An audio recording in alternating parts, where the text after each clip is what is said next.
be the monster. I wanna make it white, I wanna make it.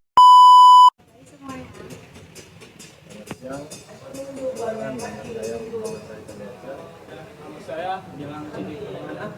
Saya Diana Tegas. Saya Muhammad. Dan nama saya Rafael Dewananta.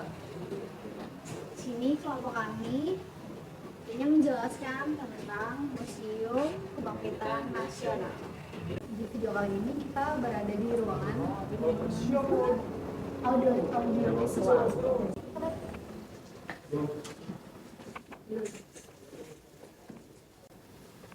Di ruangan audiovisual ini, kami dapat mempelajari bagaimana dokumentasi sejarah Stovia dan awal mula Stovia.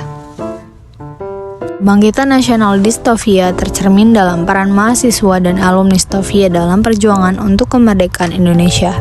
Meskipun Stovia awalnya didirikan oleh pemerintahan kolonial Belanda, sekolah ini menjadi tempat di mana semangat nasionalisme tumbuh dan berkembang.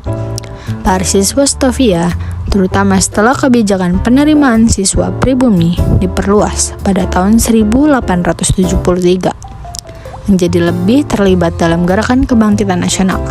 Mereka tidak hanya mendapatkan pendidikan kedokteran, tetapi juga terpapar dengan gagasan-gagasan tentang keadilan, kemerdekaan, dan nasionalisme.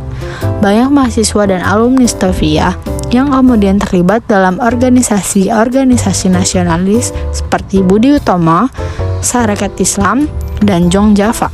Mereka menggunakan pendidikan dan pengalaman mereka untuk memperjuangkan kemerdekaan Indonesia dan menyebarkan semangat nasionalisme di kalangan masyarakat. Sejumlah tokoh penting dalam sejarah kemerdekaan Indonesia adalah alumni Stovia seperti Dr. Tejipto Mangkuskusumo yang aktif dalam gerakan nasional dan mendirikan partai politik pertama Indonesia, Indes Partij.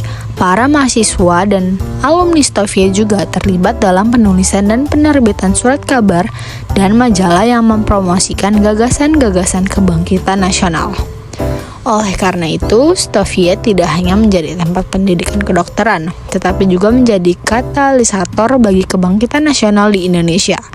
Para siswa dan alumni Stovia memainkan peran penting dalam memperjuangkan kemerdekaan Indonesia melalui pendidikan politik dan aktivis sosial. Sejarah Stovia berkaitan erat dengan perjalanan kebangkitan nasional di Indonesia. Meskipun Stovia awalnya didirikan oleh pemerintahan kolonial Belanda untuk melatih dokter pribumi, sekolah ini juga menjadi tempat di mana pemikiran nasionalis tumbuh dan berkembang.